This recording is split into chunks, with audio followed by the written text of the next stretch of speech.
we are doing another video, and this one we're going to be talking about our first time experiences in Cameroon. We have questions to just, ponder and rethink and relive those experiences. So yeah, let's get into this video.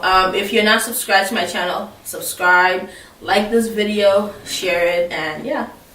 So, when was the first time you went back to Cameroon, and how old were you? I was 22 going on 23, and I went July of 2017. Okay. Yeah. Alright, so I was born in Cameroon, obviously, so it wasn't like my first time in Cameroon, but I moved here and I hadn't gone back for like a long time. And so I went back when I was in college to do an internship. I was 20.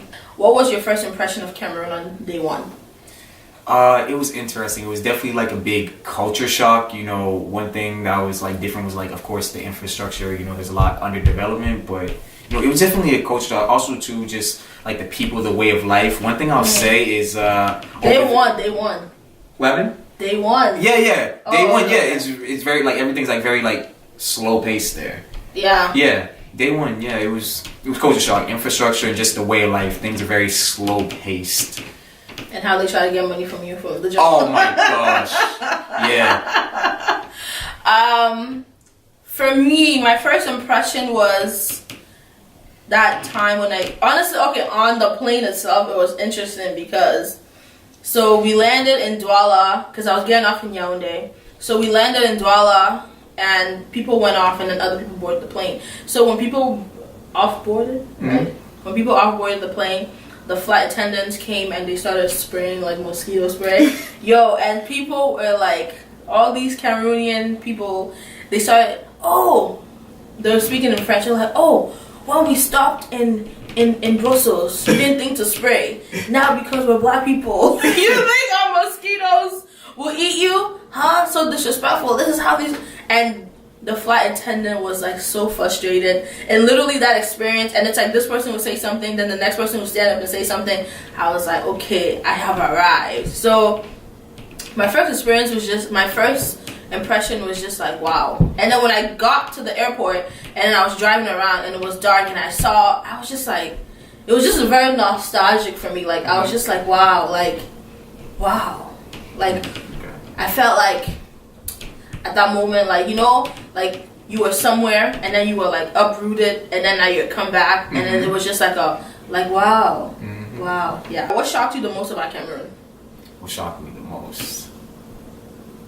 I guess like when you mentioned bribery, because when you hear about a lot of things like on TV or from other people, you only get like a certain perspective, but actually like experiencing that and stuff like that. Yeah.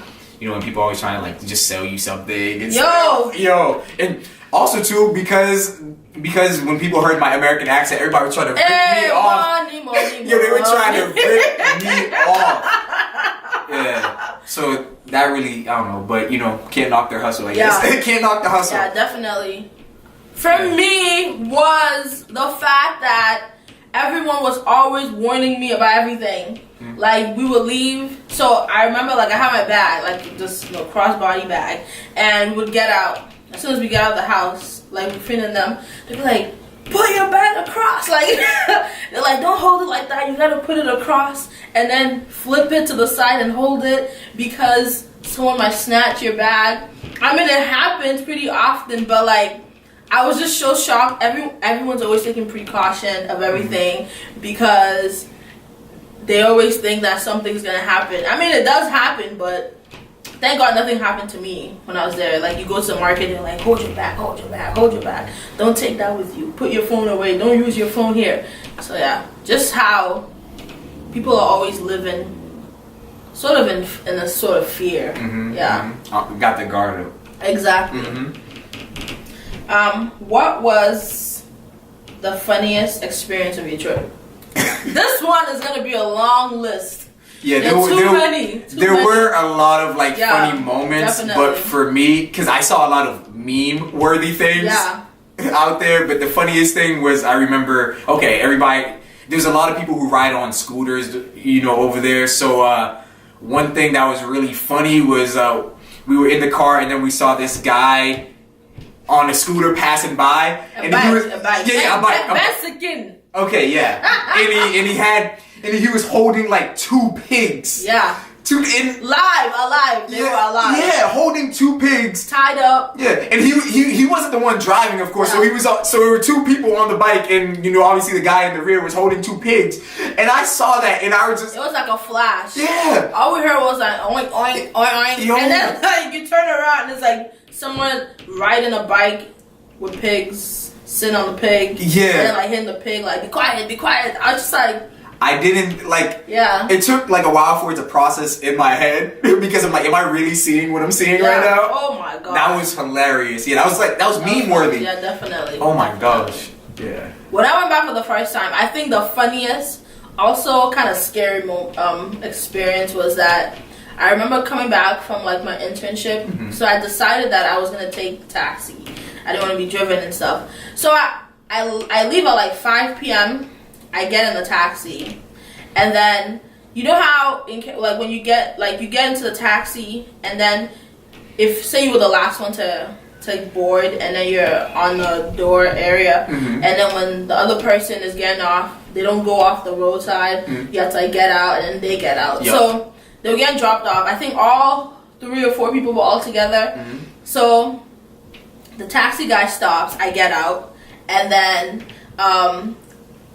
So he doesn't pick up anybody. Like, mm-hmm. There's a whole bunch of people there. So then I'm about to sit back in the back, and he's like, oh no, you have to come to the front, mm-hmm. because like that's how they do. I didn't know. So I was like, okay, mm-hmm. sure, whatever, get in the front. This guy just starts driving. He's not picking up anybody. Yo, I was like, at first I was like, okay. It didn't click in my head. Yeah. But then he just keeps on driving, and I was like, wait, a whole bunch of people are on the side of the road waiting for a taxi. Why is this man not stopping? So at that point, I was just like, okay, this is weird. Like, my guards were already like up and everything, and then he starts like, oh, how are you? I was like, why is he asking me how are you? And then he goes, the type of woman I like. Oh. Hey, my God. I said, Jesus. He was shooting a shot. Hey, I was like, Father God. Like, at this point, because I knew one way. I knew how to get in the taxi and get off where I'm supposed to get off. I was like, if this man takes me anywhere else, I do not know how to get back home. So I was like, oh God, please protect me. Because I was sitting there, he's like, oh, what's your name? You know, the way you talk, I don't think you're from here. Like, I like your accent. I was just like, yeah, that was so awkward. I just played it off. I was like, yeah, until I got off my stop. And he was like, oh, I want to know you. I'll be like, oh yeah, come here tomorrow, 4 p.m. Come right here. I'll be waiting for you. Yeah, right. Smooth. There were so many experiences like that. They were funny after the fact, but when you're going through it, it's like, okay, this could escalate into like a whole nother like situation. Oh, when we went to buy, I think when we went to the store, the marketplace. Oh, to buy the fabrics? To buy the fabrics. Yeah, that's some funny people. Yeah, a lot of interesting characters. That was pretty funny. What's that guy's name? Tizzy. Oh, Tony Tizzy. Tony Tizzy. Shout out to Tony Tizzy. Tony Tizzy, if you ever watch this, shout out to you. Did we buy any fabric from him? Yeah, I think we did. Yeah. I think we did. Yeah. Yeah, he was hilarious. And then the other man, old man, I don't remember his name. But he was so funny. Yeah. What was the best part about your trip? Well, for me, it was, of course, just connecting with my culture, mm-hmm. Because that was my first time in Cameroon, in the African continent, and of course, me connecting with my culture is something that really helped me get like a sense of identity, because of course, throughout my life, obviously, I know I'm Cameroonian, but mm-hmm. when you don't like really grow up deeply in that culture, there's like that void. That's true. So finally me actually going there, it's like, okay, it was like that piece of me like finally completed. So that was a very important trip. I'll say, honestly, that was probably the most important trip of my life, to be honest. Aww. No, seriously, yeah. Aww. So yeah, finally connecting to my culture, and I can't wait to go back. But yeah. My best part about my first time going to Cameroon was honestly just the vibe. Like, I think so the where I lived, there were a lot of people, you know, around in the Kati and stuff like that. I know there were a lot of young people in that house, and so all their friends would come over, and then every like day would literally like play cards. And it was like the most epic card moments. I wish I had like clips of those. The card games were fun. Those were like just the chilling. Like that was my favorite. Like that's my favorite part. Just like chilling with people, talking to people like around, and it's just fun. Playing check. Yeah, I'm the check queen. I'm the best. I am the best. Michael knows because I beat him all the time. Okay. What was the most annoying / frustrating experiences? Well, for me, it was just getting around, navigating, because, you know, over there, they don't have, like, traditional, like... No Google Maps. Yeah, no, exactly. And no traditional... addresses. No. For real. So if you don't actually, like, know the area, you can get lost easily. So that was very frustrating. And also, too, you know, not even just knowing the area, but, you know, me adjusting to just, like, the taxi system and stuff like that. Because, you know, just, like, a lot of things over there, there's no, like, set pricing and... So that getting around was the most frustrating. I give you 500. No, 450. Yeah, 1,005. The most frustrating part, I think, was dealing with police people. Oh, yeah. Oh Lord, like police people, they're always trying to take money from you unnecessarily, wasting your time. Yeah, almost going to jail because he didn't want to pay the bribe. Oh my goodness. Yeah, like every interaction with the police in Cameroon is frustrating. To an extent, too, it can be kind of scary, you know. Dude. Yeah, it's really scary. Like, I will never pay bribes in Cameroon. I have said it, and it will never happen. I will never take out my money and give to a police officer. We will waste time. We will spend 5 hours if we have to. I don't give you my money, but they're wild. Yeah. I wish I had recorded all of them. Yeah, there was just so many moments that didn't get documented. Oh, okay, this one. Oh, in the water. Which one? Water. The house, like the annoying experience. Oh, yes. Oh yeah, that was annoying. Though. Okay, yeah. Another annoying experience was the house we were staying in. The water got shut down. In Boya. In Boya, yes. Yeah. The water got shut down for like, what was it, like a week? Like a good week. Yo. Michael became a water fetcher. Yo. Ah. That. Rainwater. Yes. Yo, good thing it was rainy season. Good thing, yo, we were there during rainy season. Yo, we literally had to fetch rainwater in buckets. Oh my. Be like, is it dripping over here? Yo, you know what was messed up? Our neighbors stole our water. No. Yo, okay, we had the massive containers. Oh my gosh. So we placed them in strategic areas. So when the rain falls, we would come back and our neighbors, because the gate was open, would come and take our water. Like, what are you doing? People live here now. Yo, that is ruthless. People are ruthless. I remember one time, when my mom went down, she was like, "Don't touch it." Yo, honestly, that water situation was really it's a struggle for survival. Literally, you want to go to the bathroom and you gotta think should I hold this in? No, for real, because you need the water. Nah, that was crazy. Yeah, it was modern living with ancient living, all intertwined. It was. And did the water come back on when it was time to leave? Thank you. Thanks. Dude, it was, there was no water. The day before we went to Yaoundé. Yeah. And then we're like, by the time we come back, it'll be there. Yeah, it should. Went to Yaoundé for 3 days. Yeah. Come back, and there's still no water. Yo, it's crazy. And when it would have rained, it would be blessings from God. We needed the rain. Oh my gosh. Oh, Cameroon. Yeah, it was frustrating, but then after the fact, it's funny. Yes, it's hilarious. It's hilarious. But you know what? I would wish that on anybody. No. It's like when you're taking a shower, Gotta portion out. Yo, you got one bucket of water. Yeah, one bucket. Let me splash myself a little bit. Oh man, that was just Yo, wow. that's crazy. Which city was your favorite and why? Oh my goodness, Cribby. It's beautiful. So it's a little beach, city, town, village. Yeah. And a lot of the environment is untouched, which is beautiful because it's just natural. Palm trees everywhere, and it's just miles and miles of just natural beaches. Yeah. And it's beautiful, crystal clear water. Honestly, Cribby is paradise. It's beautiful. Nice. Oh my goodness, I love Cribby. Yeah. So that alone is my favorite place. Yeah, Cribby is nice, but also I like Yaoundé. Yaoundé is cool. Maybe because I spend the most time there, but I don't know. I just like it. Why? I don't know. Okay. Yeah. I like the fact that raining season it doesn't rain as much. Climate wise though, boy, yeah.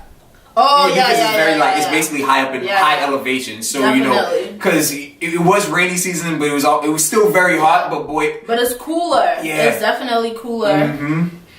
Everyone be wearing winter coats. Yeah, not for sure. It actually did get pretty chilly. Yeah, it did. In Boya. Yeah. So yeah, Boya. Best climate, definitely. Boya. But things got moldy. That's the only thing. Yeah. It was I remember I came and I left. I had the hat I was wearing at the airport. I left it on the floor the whole time we were there. Mm-hmm. When I was leaving, I picked it up. It had mold all over it. I just got chills right now. That was odd. So the climate is nice, but oh yeah, least favorite city. Douala. But he doesn't like Douala. I don't, but I'm not gonna just completely say write off Douala because I didn't spend enough time there, but for my limited experience there, traffic. That Bonaberry traffic is the worst. Because he left before us. When we went to drop you off, we spent no. Honestly, I think it was a good 7 hours. Yeah, we spent 7 hours in traffic to go to the airport. No exaggeration. No, it was crazy. My flight was at 10 p.m. Yeah. We left Limbe at probably around. Then we went to my sister's house. Briefly, yeah. And then from my sister's house to... Did we go to her house before it goes? No, we didn't. No. Yeah, coming back. Before, that was the day before. Yeah. So yeah, I remember we were leaving from Limbe. Yeah. And without traffic, how long does it take to get from Limbe to Douala? 40 minutes? Like an hour? Yeah, about an hour. Yeah. About a good hour. So yeah, we left Limbe at 3 p.m. 3 p.m. We didn't stop anywhere. Did we stop? No, we didn't stop. No, we literally got out of the car because the traffic jam was just so bad and it was hot. Yeah, we were planning to go eat, but the way we spent time in traffic, Lord, it was hot, and then the windows were open, then the AC was broken, then it started raining, so you couldn't keep the windows up, and then you had people just getting out and just standing in the highway waiting for traffic, stand still. And that was before the Bonaberry Bridge was officially built. Yeah. So yeah, that traffic was awful. Yeah, it was a good 7 hours. Yeah. And then when we were coming back from dropping you off at night. Oh, how was that? Same thing. Same thing going back? Yo, it was terrible. Yeah, that was crazy. My least favorite city, honestly, I don't like Boya. Really? There's nothing to do. I can respect that, yeah. There's nothing to do, before I don't know, I just feel there's just nothing to do. What was there? What did we actually do apart from eat? Go to the boulangerie. Every day. Yo, those pastries were fire, yo. Yeah, go to the bakery all the time. Bakery every day to buy those chocolate. Was it? No. Oh yeah. The sugary one. Yeah, beignet sucré. Beignet sucré. Yeah. And even those chocolate croissants or whatever. I forgot what they were called, but yeah, that's the closest comparison. Yeah, there's nothing to do. We literally would walk past University of Boya. Yeah. That whole strip. We'd walk and then come back. True. We honestly didn't do anything in Boya. Every time One night when there was no electricity. Yo, honestly. But I was by myself. We went to Limbe. Yeah, I was by myself. He was like, I want to stay home. Yeah. Oh my goodness. So yeah. Oh my goodness. no power and no electricity. I mean, no water and no. We were going through it, and boy, Yo, how did we meet? When we came back, you met us down. Yeah. And you met us that because you told us there was no electricity, so then we didn't go home. We came. You know what was crazy too? I had to put my phone on low power mode. And my phone in the was dark. You were scared. Kind of, because you already know, like, yo, the whole area is like black.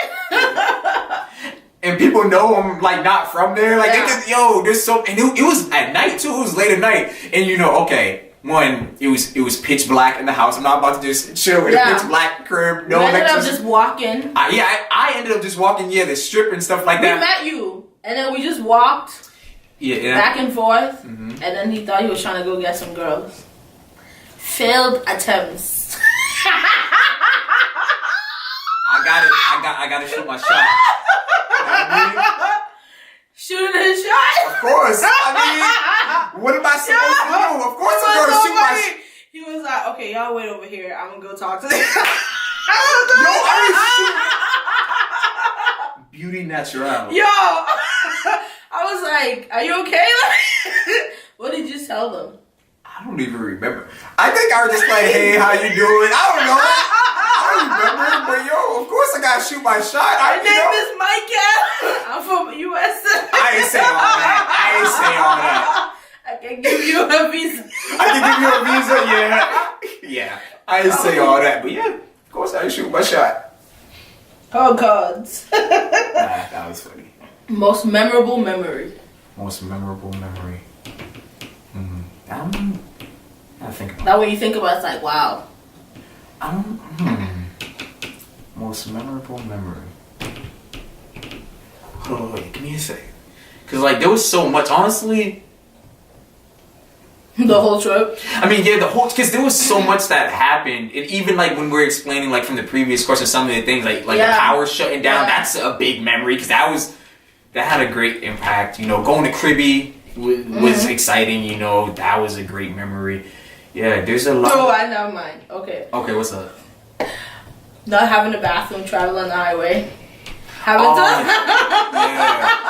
All the times I had to stop and go pee. Oh yeah, in the bushes. yeah. Especially on that long trip from I think we drove. Did we drive in one setting from Boya to Yaoundé? Mm-hmm. Yeah, that was a long trip. And coming back, that was long. Yeah, that was a long trip. Dude, next time I'm taking the plane.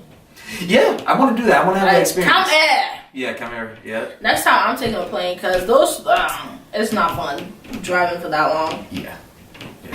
And then of course you already know the police blocks along the way, just frustrating. Yeah, each time. So that's your most memorable memory? I mean, I guess so. Yeah. What was the best meal you had? Okay, I loved all the food, but honestly, when we were in Kumba at that little event, I loved because they had a variety, you know. So they had like rice and like I think it was like tomato sauce. They had koki beans and koki corn.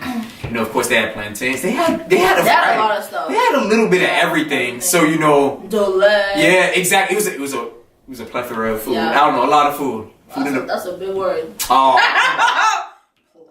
Yeah. Nah, there was so over there, in Kumba, all that. My most favorite meal from the first time to every time I go to Cameroon is fish. That's actually true. Yeah, bunning fish with either bubble or miondo. And like amazing, especially the ones in Down Beach. Yeah, actually, because the fish over there was really good because it was just fresh caught. Yeah, like they just good. Yeah. You know, the fish was really good. The fish in Cribby was nice too. Yeah, the fish in Cribby was good. You know, And it's like you have variety. It's freshly caught fish, and they grill it right. Oh yeah, that fish was good. With the pepper. Yeah, even though one of the experiences I got the runs afterwards when we went to Yeah, to be honest, that was bad. I was eating the fish. It was all good and everything, and then we get in the car going back to Boya. I started like being like all shiverish. I was cold. I was like, cold. Bro, I can't even lie. The first week was tough for me as far as just like my body adjusting to the new environment. I'm not gonna lie. That was Pepto-Bismol. That was That was pretty bad. It was, yeah. Going to a bathroom every hour. And that was bad. That was filthy. But still eating the food. Yeah. Oh my gosh. Okay. I think second to last question. When do you plan to go back? I want to go back ASAP, but hopefully this summer.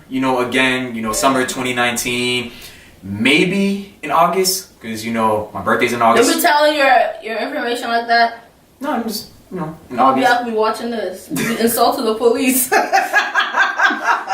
Hopefully at some point summer 2019. Yeah. Or if not, then around Christmas and New Year's time. Yeah. One or the other, ideally. Same here, this year. Yeah, hopefully. Hopefully, because you can make plans and then all of a sudden it doesn't happen. Yeah. So when you went through the whole month basically, when you were going back, what was your opinion of Cameroon? Like when you're boarding your plane and sit there and be thinking about your trip. To be honest, despite all the ups and downs, because there were a lot of ups and there were a lot of downs, but I didn't want to leave. There's seriously, there's something about Africa, something about Africa. Cameroon, or whatever, where it's when you go there, I don't know, you really grow to love the place. You know what I mean? It feels like home. Yeah, exactly. That's a feeling I got. Exactly. I was finally home. Yeah. Because I adjusted to the environment very quickly, just the way of life, everything. Mm-hmm. Like I said, there was a lot of ups and downs, but overall, I just loved it. I'm like, okay, I'm used to this. Yeah, same here. I didn't want to leave. I think for me, I just felt reconnected. It's a different type of reconnection, right? Because I was from there, had left for such a long time at such a young age, and having a memory, but not really, because it was just flashes of I remember this, I remember that, but not really having memories of tangible experiences in Cameroon. So because I was there for 2 months the first time I went back, and so I just felt wow, this is home. There's just a feeling of home. America's home, obviously, because I spent most of my life in America, but there's just a feeling of homeliness and just belonging that I feel when I go back to Cameroon. Even though half the time you're yeah, it's an interesting love hate. I wouldn't say hate, but love and dislike. Yeah, dislike. I don't want to say hate. Dislike. Simultaneously existing together. Oh, wait, back to the food. That soya. Oh, he was a vegetarian. He told me I'm a pescatarian. Yeah, honestly, I'm sorry. Next thing I know, he's eating soya. I couldn't resist.